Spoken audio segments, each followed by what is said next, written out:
चलिए स्टार्ट करते हैं पहले क्वेश्चन से। उसने कहा वकील धूम्रपान करने वाले और धूम्रपान नहीं करने वालों का आपको वैन आरेख तैयार करना है। तो आपको बात समझनी है भाई, धूम्रपान करने वाले और धूम्रपान नहीं करने वाले कभी आपस में संबंधित नहीं हो सकते, क्योंकि एक काम कोई कर रहा है और एक बिल्कुल नहीं कर रहा। लेकिन वकील जो है वो लोग हो सकते हैं जो धूम्रपान करते हैं, और वो भी हो सकते हैं जो धूम्रपान नहीं करते हैं। तो तीनों को हम कैसे रिलेट कर सकते हैं? अब वकील तो दोनों से रिलेट करता है और ये दोनों आपस में रिलेट नहीं करते हैं। जब ऐसा कभी भी क्वेश्चन हो ना, तो क्या करना है भाई मेरे, तो सबसे पहले आप लोगों को बनाना है वकील। अब ये मान लिया वकील बन गया, अब इनमें से वो वकील निकाल दो जो धूम्रपान करते होंगे। धूम्रपान करने वालों को मान लिया हमने रेड से कर दिया, ये हो गया धूम्रपान करने वाले। और धूम्रपान नहीं करने वाले लेकिन वकील हो, उन्हें यहां बना दो। जो धूम्रपान करने वाले हैं और नहीं करने वाले हैं वो आपस में रिलेट नहीं होने चाहिए, वो अलग अलग होने चाहिए। जबकि जो वकील है वो दोनों से रिलेट होना चाहिए, जो कि यहां हो गया।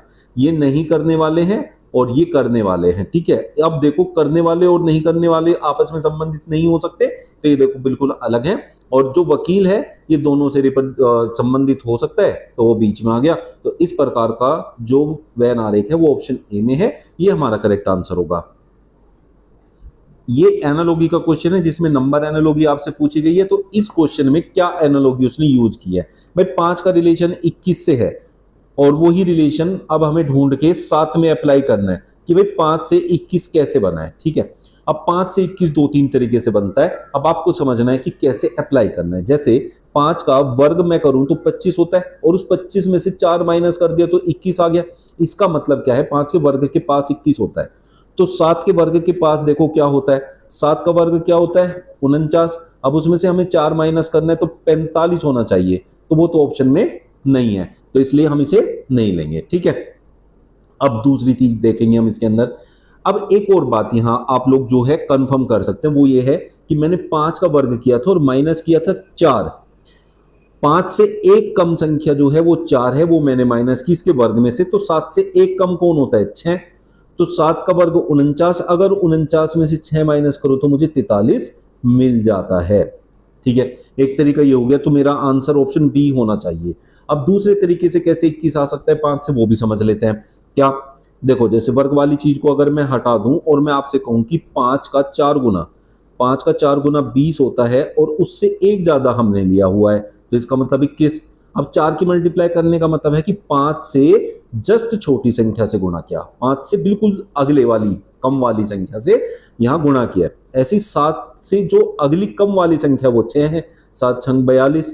अब उसमें एक एक्स्ट्रा जोड़ना है तो ये जोड़ दिया तो 43। अब आप देखो दोनों तरीके से आप आंसर लेके आ गए जो कि 43 है। तो आपको समझ में आया होगा। इसमें से कई बारी देखो आंसर सेम हो गया, कई बारी अलग होगा, लेकिन दोनों में से कोई सा भी कॉन्सेप्ट यहाँ यूज हो सकता है। ये है आपका सीरीज का क्वेश्चन। इसमें आप देखो पहला ये जो नंबर है, फिर ये है, फिर ये है, तीनों में नंबर और अल्फाबेट का मिक्सअप दिया हुआ है। जब भी ऐसा क्वेश्चन हो जिसमें दो चीज का मिक्सअप दिया हो, तो नंबर को अलग और अल्फाबेट को अलग देखते हैं। जैसे यहाँ ए से डी बना, डी से जी बना, जी से आगे क्या बनेगा, इनको भी आप अपने हिसाब से नंबर में बदल दो। जैसे ए 1 नंबर पे आता है, डी 4 पे आता है, और जी 7 पे आता है। तो इनमें एक पैटर्न देख लो, 1 से 4 तक जाने के लिए मैंने 3 ऐड किया होगा, 4 से 7 जाके भी 3 ऐड हुआ है, 7 से 3 ऐड करूंगा तो 10 मिलेगा, और 10 नंबर पे जे होता है, तो जे से मेरा आंसर स्टार्ट होगा, ठीक है। मतलब बीच में जो अल्फाबेट होगा वो जे होगा, स्टार्ट होने का मतलब ये है। तो यहां देखें ना, डी में जे नहीं है, बाकी तीनों में जे है, तो हमें जे से हमारा आंसर नहीं मिला, लेकिन एक आइडिया मिल गया। तो ये हमने हटा दिया यहां से जो अल्फाबेट है। अब बात चलते हैं नंबर्स पे। पहला नंबर को रिलेट करो पहले वाले से। जैसे 2 को हम किससे करेंगे, 4 से, 4 को करेंगे 12 से, 12 का वही रिलेशन फिर आगे देखेंगे। 2 से 4 जाने के लिए गुना 2 कर सकता हूँ, 2 दूनी 4, फिर 4 से 12 पे जाने के लिए गुना 3, 4 3 12, पहले 2 गुना फिर 3 गुना, तो इसका मतलब इस बार 4 गुना, 12 चौक 48, तो 48 होगा। दूसरा जो हमारा आया था वो आया था जे, 48 जे से जो भी ऑप्शन मैच करता होगा वही हमारा आंसर होगा, ऑप्शन ए है। तो लास्ट वाले को देखने की जरूरत नहीं है, बट फिर भी एक बार चेक कर लेते हैं। 11 से 13 तो पास में है, तो प्लस करके आया होगा 2, 13 से 17 प्लस 4 किया होगा, यहाँ 2 ऐड किया, यहाँ 4 ऐड किया, 2 2 4, तो अगले में 6 ऐड किया होगा, 17 और 6 23, देखो यहाँ 23 आया हुआ है। वह चुनिए जो अन्य तीन से भिन्न है। ये होते हैं odd one. Find the odd one मतलब तीन एक जैसे होते हैं, एक अलग होता है। असंगत पहचानिए, तीन जो अन्य से तीन से अलग है वो बताइए। फाइंड द ओड वन, ऐसे करके कई तरीके से क्वेश्चन पूछा जाता है। तो आपको समझ में आया होगा। अब हम देखें यहाँ ग्रेफाइट, मोती, हीरा, कोयला। तो अब हम ना यहाँ पे पहुंच जाते हैं। हमेशा हमें लगता है हीरा मोती जो है ये क्या है, आपके कीमती जेवरात है। तो ऐसे ग्रेफाइट भी कीमती होता होगा। तो यार कोयला अलग हो जाएगा, क्योंकि कोयला जो है वो मतलब काला सा होता है, इतना कीमती भी नहीं होता है। बट ऐसा नहीं है, इसके पीछे साइंटिफिक रीजन है, वो है केमिस्ट्री का रीजन। जो ग्रेफाइट होता है, हीरा होता है, कोयला होता है, ये तीनों जो है कार्बन के एलोट्रोप्स होते हैं। तो इसलिए मोती यहां अलग होगा, ये तीनों एक जैसे होंगे। तो आंसर आपका ऑप्शन बी होगा। यहां खुलने के बाद कौन सी आकृति प्राप्त होगी, इसका मतलब क्या है, ये एक पूरा पेपर था ऐसे चकोर, उसको अंदर की तरफ मोड़ा, फिर ये इतना रह गया, और फिर इसे फिर से अंदर की तरफ मोड़ दिया, फिर ये इतना रह गया, फिर उसे अंदर की तरफ मोड़ के इतना रह गया, फिर उसमें हमने कुछ कट लगा दिया। ठीक है, कट लगा के हमने ना ये आकृति बना ली। अब आप इस बात को समझो कि ये पेपर यहां तक था, इसको मोड़ के अंदर की तरफ लेके गया तो खुलेगा तो वापस यहां तक ही आएगा, पहली बात तो। अब यहां से बीच से काट दिया तो ये जब खुलेगा तो ये पूरा गोला बन जाएगा, और इधर यहां पूरा खुलेगा तो ये बन गया, और जब उधर की तरफ खुलेगा तो इतना ही ये यहां की तरफ भी ऐसे बनेगा। ठीक है, तो ये बन गया, तो ऐसा वी टाइप बन जाएगा, ऐसे ऐसे ऐसे। ठीक है, ये तो सभी में बना हुआ है, लेकिन ये गोला जो है इस लाइन पे नहीं है, बीच वाली पे, इस पे है। तो जब ये वापस ऐसे खुलेगा तो ये गोला यहां भी आएगा, फिर ये पूरा खुलेगा तो यहां भी आएगा, और यहां भी, ऐसे चारों तरफ होगा। तो ऐसे चार जगह पे ये ही इसी ऑप्शन में दे रखा है, और किसी में दे ही नहीं रखा है, तो इसलिए ऑप्शन सी हो जाएगा। बाकी को हमें चेक करने की जरूरत नहीं है। नीचे दिए गए चित्र में कितने त्रिभुज है। जब भी आपके पास कोई एक वर्ग होता है बच्चों, और उसमें से कितनी भी लाइनें पास हो जाएं, उसमें से जितने भी खंड बनते हैं उन सबको हम नंबरिंग कर लेते हैं। जैसे यहाँ 1 नंबर, 2, 3, 4, 5, 6, और जो सबसे बड़ा नंबर होता है उसका 2 गुना आपका आंसर होता है। तो 12 आपका यहाँ करेक्ट आंसर हो जाएगा। अब देखने में तो नहीं लगता ऐसे, तो ये तो 6 है, ऐसा आप लोग सोच रहे होंगे। तो थोड़ा सा आइडिया दे देता हूँ ऐसा क्यों होता है। वैसे तो 6 काउंट हुए, अब एक ये छोटा काउंट हुआ, ठीक है, एक ये काउंट हुआ हमारा, तो इन दोनों को मिला के भी तो एक बनेगा ना, ऐसे। तो ऐसे करके जो मिक्स वाले ट्रायंगल्स बनते हैं उनकी वजह से इसकी संख्या बढ़ जाती है। लेकिन इतना कुछ सोचने की जरूरत नहीं है, सीधा नंबरिंग करनी है, जो सबसे बड़ा नंबर आएगा उसका डबल करके आपका आंसर हमेशा मिल जाता है। प्रोटीन का विकास से जो रिलेशन है कार्बोहाइड्रेट का, वही रिलेशन किससे होगा। तो प्रोटीन जैसा कि हम जानते हैं, जैसे आप कभी भी क्या करेंगे, एक्सरसाइज करेंगे, तो एक्सरसाइज करने के टाइम आपको सलाह दी जाती है कि भाई प्रोटीन का कंजम्पशन करना है तो बॉडी बन जाएगी, बॉडी बिल्डिंग करते हैं। तो उसमें होता क्या है, आपके सेल्स टूटते हैं। ठीक है, जब हम एक्सरसाइज करते हैं सेल्स को ब्रेक करते हैं। अब जब एक सेल टूटता है तो वो एक सेल टूट के एक से ज्यादा में डिवाइड हो जाता है, 1 से 2 बन जाते हैं। लेकिन ये बड़ा सेल था, ये छोटे सेल है, अब ये ग्रो करेंगे, बड़े होंगे, तो इनको क्या चाहिए, इनका विकास होना है, उसके लिए हम प्रोटीन लेते हैं। तो इसलिए प्रोटीन का सीधा रिलेशन विकास से होता है। वैसे ही कार्बोहाइड्रेट हमें ऊर्जा प्राप्त करता है। ठीक है, कार्बोहाइड्रेट हमें ऊर्जा प्राप्त करता है, जिससे कि हमें क्या होता है भाई, काम करने के लिए हिम्मत मिलती है और आगे हम काम कर लेते हैं। ठीक है, तो ऊर्जा इसका करेक्ट आंसर हो जाएगा। ये आपका सीरीज का क्वेश्चन है। अब उसने कहा 3 से 4 बन गया, 4 से 9, 9 से 16, 16 से 27, 27 से 64, 81 क्वेश्चन मार्क की प्लेस पर क्या आएगा ये आपको समझाना है। अब आप देखें, पहले नंबर पे 3 है, एक विषम संख्या, दूसरे पे 4 है, सम संख्या है, फिर विषम आ रही है, फिर सम आ रही है, फिर विषम आ रही है, फिर सम आ रही है, फिर विषम आ रही है। तो जब भी आपके पास ऐसा कोई पैटर्न बने तो वो डबल सीरीज का क्वेश्चन होता है। जैसे यहाँ 3 को 9 से, 9 को 27 से, 81 से, इनका एक संबंध होगा, 4, 16, 64 और क्वेश्चन मार्क का एक रिलेशन होगा। अब रिलेशन देखो, 3 से 9 3 गुना, 9 का 3 गुना 27, 27 का 3 गुना 81, तो एक रिलेशन प्राप्त हुआ। लेकिन उससे मेरा क्वेश्चन मार्क का कोई संबंध बनता नहीं है, तो इसलिए उसे इग्नोर मारो। बात करते हैं 4 की। हमेशा इस सीरीज पे जाना है भैया, इस जिसमें क्वेश्चन मार्क आता हो। 4 से 16 4 गुना, 16 से 64 4 गुना, तो 64 का 4 गुना करेंगे तो 256 आएगा। तो मेरा आंसर ऑप्शन बी हो जाएगा।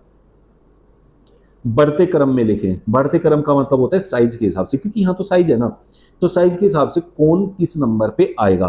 तो उसमें सबसे पहले देखो सबसे छोटा, तो सबसे छोटा जो जिसका वजूद है वो तो पत्थर है, और पत्थर से बड़ा कौन होता है, पत्थर से बड़ी चट्टान होती है।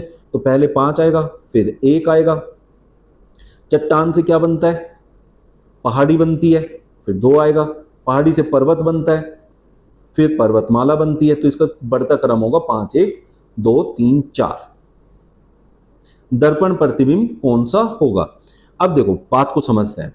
इसमें यहां कोई ऑब्जेक्ट रखा था, ठीक है, और उसकी इमेज इधर बनी है, मतलब ये दर्पण प्रतिबिंब ऑलरेडी दे रखा है। तो इसका मतलब ये है कि हमें ये पता करना है कि ये किसका दर्पण प्रतिबिंब है। ठीक है, हमने हमेशा पढ़ा है कि भाई दर्पण प्रतिबिंब बताओ कौन सा आएगा, लेकिन यहाँ किसका ये दर्पण प्रतिबिंब है, इसका मतलब सीधा सा वो है। अब मैं आपको एक बात समझाता हूं, जैसे यहाँ बी है, इसका दर्पण प्रतिबिंब जो क्या होता है भाई आपको पता है, ये होता है। तो यहां देखो जहां ये खत्म हुआ था ना क्वेश्चन, वहां से आंसर स्टार्ट हुआ है, तो इसका मतलब ये भी ऐसे गोला होगा। अब ये जो है, ये देखो ये हिस्सा कहां आया, बाद में आया, तो जो बाद में आता है दर्पण में प्रतिबिंब में, वो क्वेश्चन में पहले होता है, तो ये लाइन बाद में है, तो यहां इसमें पहले रही होगी ऐसे, तो वो वाला आंसर होगा जिसमें पहले की तरफ हो। तो ये वाला नहीं होगा और ये वाला नहीं होगा, बचे 2 हमारे पास। ठीक है, दूसरी चीज ऐसे ही इसको समझो भाई, इसमें ये जो डॉट लगाई यहां इसकी आंख बनी है, तो देखो इधर वाला हिस्सा कहां है, इधर है, तो इसका मतलब जो पहले था वो बाद में आया होगा, तो ये जो डॉट है ये इधर रहा होगा, तभी तो उधर बाद में आया है। तो ए वाले में पहले है और सी वाले में बाद में, तो सिर्फ ए वाला बचा, सी वाला तो नहीं होगा, तो इसलिए ये करेक्ट आंसर हो जाएगा ऑप्शन ए। उम्मीद करता हूं सबको क्लियर हुआ होगा अच्छे से। किंग्स को RFMHJ लिख सकते हैं। तो बच्चों जब भी ये क्वेश्चन आएगा तुम्हारे सामने, तो आपको यूज करना है सीधा सीधा प्लेस वैल्यू, के कितने नंबर पे है, INGS, और फिर उसमें RFMHJ के नंबर लिखने हैं, उससे आपको सीधा सीधा रिलेशन मिल जाएगा। हमेशा आपके लिए आसान होगा ऐसे फाइंड आउट करना। तो ये 11 नंबर होता है, I 9 नंबर होता है, N 14 नंबर होता है, G 7 होता है, S 19 होता है भाई। ठीक है, अब हमारा R 18 होता है, F 6 होता है, M 13 होता है, H 8 होता है, J 10 होता है। अब मैं अगर देखूं पहले का पहले से रिलेशन 11 और 7 18, 7 जुड़ के आया, फिर यहाँ 9 से 6 जुड़ के नहीं आया, ये तो घट के आया। जब ऐसे हो कि घट के आ रहा है बढ़ के आ रहा है कभी, तो भैया फिर वहां आप थोड़ा सा सब्र रखो, और आपको बस ये देखना है कि हमने बाकी का रिलेशन कैसे बनाए जिसमें एक पैटर्न मिल जाए। जैसे अगर मैं देखूं पहले को लास्ट वाले से रिलेट करके देखूं, कितने का अंतर आ गया, 1 का, 11 से 1 कम हो गया 10, और 9 वाले को उससे पहले वाले से रिलेट करूं, 9 से 1 कम हो गया 8, ठीक है, 14 को इससे करूं तो 1 कम हो गया 13, फिर 7 को रिलेट करूं इससे तो 1 कम हो गया 6, और 19 से 1 कम होता है 18। तो इसमें क्रॉस है, पहले का आखिरी से रिलेशन, दूसरे का फिर पीछे से दूसरे से रिलेशन, ऐसे करके रिलेशन है। और देखो कितना डिफरेंस है, यहाँ 11 है तो यहाँ 10 है, तो इसका मतलब जो आप आंसर निकालोगे उसमें 1 कम करके लिखना है, तो उससे पिछले वाला अल्फाबेट लिखना है, तो उसमें नंबरिंग लिखने की जरूरत नहीं है। जैसे Q से पहले कौन आता है, P आता है, तो इसे यहाँ लिख दूंगा। N से पहले कौन आता है, M आता है, क्योंकि यहाँ देखो K से पहले वाले को लिखा हुआ है, तो M से स्टार्ट होगा, P से खत्म होगा, ऐसा एक ही ऑप्शन है वो है B, तो इसलिए मेरा आंसर यही हो जाएगा, मुझे ज्यादा इसे सोल्व करने की जरूरत नहीं है, यही हमारा आंसर हो जाएगा। लुप्त संख्या ज्ञात करें। देखो भाई पहले वाले को देखो, यहाँ पहले वाले में बीच में एक बड़ी संख्या बनी है और बीच में यहाँ क्वेश्चन मार्क है लास्ट वाले में, तो हमें देखना है पहले वाले में जो बीच वाली संख्या है वो किस रिलेशन से आई, दूसरे वाले से उसे कंपेयर करना है और उसी रिलेशन को लगा के क्वेश्चन मार्क पे क्या आएगा उसे फाइंड करना है। तो 39 एक बड़ी संख्या, जबकि इसके चारों तरफ लिखिए छोटी छोटी संख्याएं, तो इसका मतलब जब भी छोटी छोटी संख्याओं से एक बड़ी संख्या बनेगी ना, आप हमेशा याद रखो वहां क्वेश्चन जो होगा हमेशा गुणा से आएगा। जैसे यहां मैं देखूं अपोजिट वालों का 6 पंजे 30 और 3 की 9 की गुणा को अगर मैं जोड़ूं तो मुझे बीच वाली संख्या प्राप्त होती है। ये सबसे कॉमन एक्सपीरियंस है इस टाइप के क्वेश्चन का, सबसे कॉमन, मतलब हमेशा अगर बीच में छोटी संख्या होगी तो बाहर वाली सारी संख्याओं को जोड़ के आंसर होगा, उसके आसपास उससे एक रिलेशन बनता हुआ आपका आंसर होगा हमेशा। और जब बीच में होगी एक बड़ी संख्या तब हमेशा आंसर गुणा से आएगा, और वो गुणा इस टाइप से रिलेट होगी या फिर चारों की आपस में गुणा होगी अगर और थोड़ी बड़ी संख्या हो जाए। अब जैसे इसे कंफर्म कर लें, यहां से 5 सते 35 और 4 चौक 16, अगर इनको जोड़ें तो क्या मिलता है 51, तो इसी टाइप से यहां बना होगा। तो हमें अपोजिट की गुणा करनी है, 5 पंजे 25 और 4 तिये 12, इनको जोड़ो देखो 37 आएगा, तो 37 ऑप्शन में ढूंढ लो कहां है, वही आपका आंसर हो गया ऑप्शन बी। कथन में कह रहे हैं कुछ शिक्षक बालिग हैं, तो अगर हम शिक्षक के लिए एक वो बनाए वैन आरेख, तो इन क्वेश्चन को आप वैनारिक से करोगे तो बढ़िया रहेगा। कुछ शिक्षक, अब इस शिक्षक में से कुछ को निकाल दो, वो है बालिग। तो बात को समझे, सारे नहीं आएंगे उसके अंदर, तो इसलिए मैं उसमें से सिर्फ कुछ को लूंगा, ठीक है। कुछ बालिग कवि हैं, कुछ बालिग कवि हैं, तो मैं उसको यहां बना दूं कवि को। तो इसका मतलब क्या है, इसका मतलब ये है कि कवि का और शिक्षक का तो आपस में कोई लेना देना यहां रहा नहीं, ठीक है। तो उसने कहा कुछ शिक्षक कवि हैं, कुछ शिक्षक कवि तो नहीं है, कुछ कवि शिक्षक हैं। अगर ये नहीं बनता, कुछ शिक्षक कवि नहीं बनते, तो कुछ कवि शिक्षक कभी नहीं बनेगा, क्योंकि इसका रिलेशन होता है। जैसे अगर कुछ शिक्षक कवि हैं तो कुछ कवि शिक्षक जरूर होगा, अगर यही नहीं है तो वो भी क्यों होगा। तो इसलिए दोनों ही निष्कर्ष गलत हैं, कोई भी निष्कर्ष फॉलो नहीं करता है इसके अंदर। निम्नलिखित श्रृंखला के कर्मिक रूप को पूर्ण कीजिए। इसमें छोटे एबीसीडी के फॉर्म में, बड़ी एबीसीडी के फॉर्म में और कभी कभी नंबर्स के फॉर्म में। आपको यहां दे देगा एक पैटर्न, उस पैटर्न को आपको फाइंड करना है। सबसे सिंपल बढ़िया तरीका होता है कि इसके नंबर गिन लो, कितनी जगह है हमारे पास, और उनको बराबर बराबर हिस्सों में बांट दो। जैसे 1 2 3 4 5 6 7 8 9 10 11 12 13 14 15। अब मेरे पास 15 प्लेसेस हैं। 15 किसके टेबल में आते हैं, 5 से 15, तो 3 3 के भी पेयर हो सकते हैं, 5 5 के भी। तो 3 3 के बना के देख लें, 1 2 3 1 2 3 3 3 हो गया, 1 2 3 1 2 3। ये मैंने आगे बना दिया थोड़ा सा, इसे यहाँ ले आओ, ठीक है। 1 2 3, ठीक है। 3 2 5 6 7 8 9 10 11 12 13 14 15। अब हमारे पास 3 3 की तो नहीं बने भाई, ये 1 2 3 1 2 3। अभी भी मैंने ये भी आगे बना दिया, इसको भी यहाँ लाना था। 1 2 3, माफ कीजिए, यहाँ भी नहीं, यहाँ ये हो गया 1 2 3, उसको भी हटाओ, यहाँ लाओ। 3 3 के पेयर बन गए कि नहीं बन गए, अब बन गए हमारे 3 3 के पेयर, ठीक है। अब 3 के पेयर बनने के बाद आप ये देखो कोई सा पेयर पूरा पूरा बनाए क्या, जैसे ये लास्ट वाला ए ए बी बना है, तो भाई अगर रिपीट वाला होगा तो सब में ए बी मिलेगा तुम्हें। अब देखो ये क्या पैटर्न बन रहा है, अगर मैं यहाँ ए कर दूं तो ए बी बन गया कि नहीं बन गया, यहाँ बी कर दूं तो ए बी बन गया कि नहीं बन गया। अब यहाँ लेकिन क्या है कि इसमें तो नहीं बन रहा, इसमें ए बी बना लूं तो इसमें तो नहीं बनेगा। तो फिर हमारे पास क्या रहा होगा, इसमें 2 पैटर्न रहे होंगे। समझो बात को कैसे, मैं समझाता हूँ।